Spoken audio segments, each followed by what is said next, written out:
ஜெய் மகாகாளி. ஆனந்தம். ஏத்துவம். சி ஆனந்ததாசன். அத்தியாயம் 57. சமரசம் காணும் பக்தி. பகுதி 3/4. நந்தனார் நாயன்மார். சைவம். இப்போது நாம் நந்தனார் நாயன்மாரை பற்றி சிந்தித்து வருகிறோம். பொதுவாக அனைவருக்கும் தெரிந்த நந்தார் வரலாறு என்பது கோபாலகிருஷ்ண பாரதியாரின் நந்தனார் சரித்திரம் எனும் இசை நாடகம்தான்.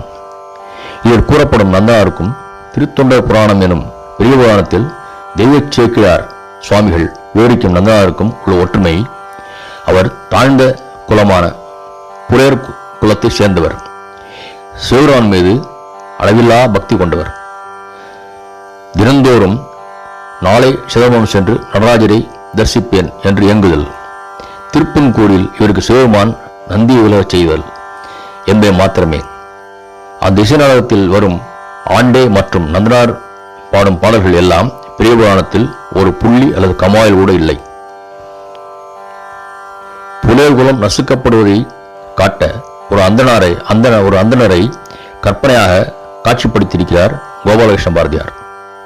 சரி, பெரிய புராணத்தில் நந்தனாரின் புலையர் குல தொழிலான மாட்டுத்தோல் வியாபாரத்திற்காக நிறைய கிடைக்கும். ஆனால் நந்தனார் அவற்றை கோயில் பயன்படுத்தப்படும் முரசு மற்றும் மத்தளங்களை செய்ய பயன்படுத்திக் கொண்டார். சிவபெருமானின் அபிஷேகத்திற்கு பசுவின் கோரோசனை எனும் வாசனை திரவியத்தை தருவார் என்று சொல்லப்பட்டிருக்கிறது. அப்படியானால் அவர் அன்றாடம் பிழைப்பு நடத்த என்ன செய்தார் என்ற தகவல் இல்லை.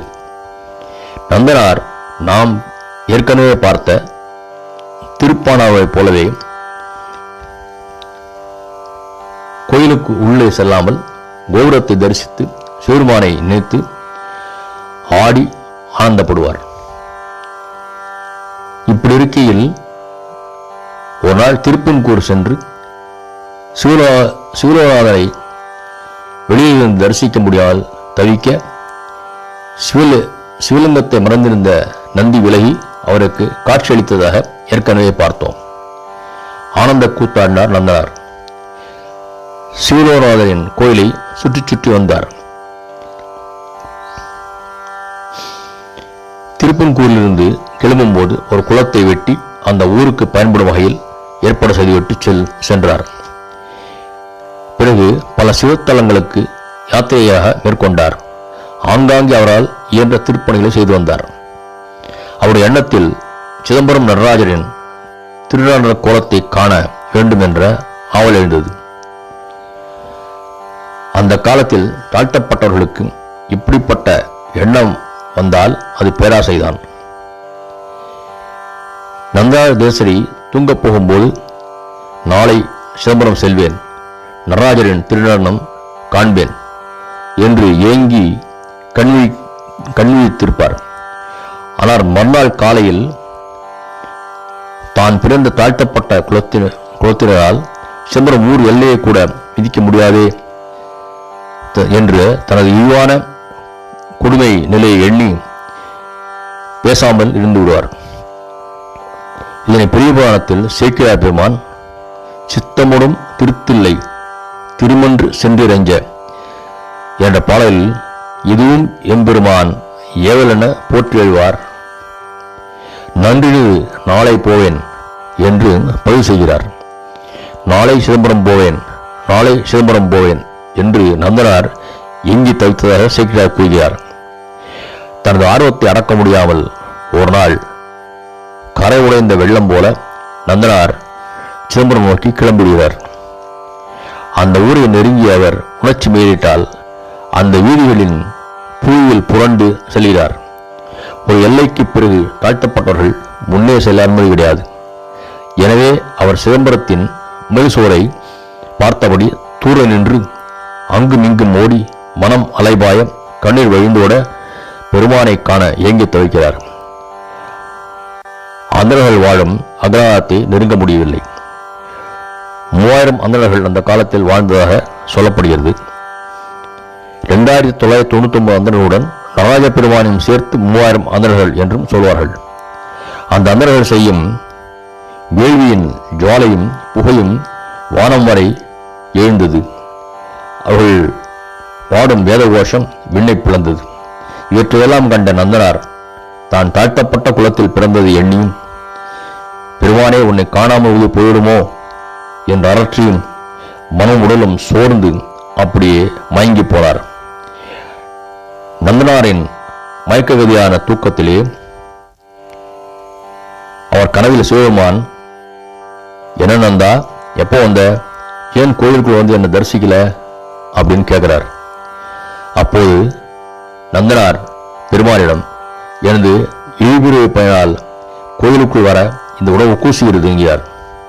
இதை கேட்ட சிவபெருமான் புன் முருளுடன், இப்பிரிவு போய் நீங்க எரியினடை நீ மூழ்கி முப்புரியன் நூல் மார்புடன் வந்தடைவாய் என்று கூறுகிறார். அதாவது இப்பிறவியின் இழி ஒழிய தெற்கு கோபுர வாசலில் நெருப்பில் இறங்கி பூணல் தரித்து என்னை தரிசிக்கவா என்பது பொருள். 3000 அதன் கனவிலும் சிவபெருமான் காட்சி தந்து எனது பக்த நந்தனாருக்காக தெற்கு கோபுர வாசலில் அவன் தீரில் இறங்கி தூய்மையை பெற தீக்குண்டம் எழுப்புங்கள் என்று கட்டளையிடுகிறார். மறுநாள் காலை நந்தனார் குளித்து முடித்து திருநீறு பூசி ஆடிக்கொண்டே தெற்கு கோபுர வாசலை வந்தடைகிறார். அங்கே 3000 அந்தணர்களும் நந்தனாரை வரவேற்க கை ஊப்பி நின்று கொண்டிருக்கிறார். சிவபெருமானையே சித்தம் முழுதும் கொண்டு ஏற்கனவே ஏற்பாடு செய்யப்பட்டிருந்த தீக்குண்டத்தில் நந்தனார் இறங்குகிறார். காண்பவர்கள் பதறினர், பெண்கள் அலறினர். அவர்கள் பார்த்து கொண்டிருக்கும் போதே அந்த தீக்குண்டத்திலிருந்து தெளிந்த முக ஒளியுடன் முப்புரிநூறு மார்பில் அணிந்து ஞான நிலையில் நடராஜ பெருமானை தரிசிக்க 3000 அந்தணர்களுடன் கலந்து கோயிலுக்குள் செல்கிறார் நந்தனார். உள்ளே சென்று நடராஜ பெருமானை பார்த்த நந்தனார் எவருக்காகவும் நிற்காமல் நேராக நடராஜரை நோக்கி செல்கிறார். நடராஜ பெருமான் நாயன்மார் நந்தனாரை தன்னுடன் ஐக்கியப்படுத்தி ஆட்கொள்கிறார். நந்தனாரை திருநாளை போவார் என்று அழைத்து உலகிற்கு அவரது பக்தியின் மேன்மையை பறைசாற்றியவர் சுந்தரமூர்த்தி சுவாமிகள். ஒருமுறை சிவபெருமான் நந்தனாரின் பக்தி வரலாற்றை சுந்தரருக்கு கூறி அகமகிழ்கிறார்.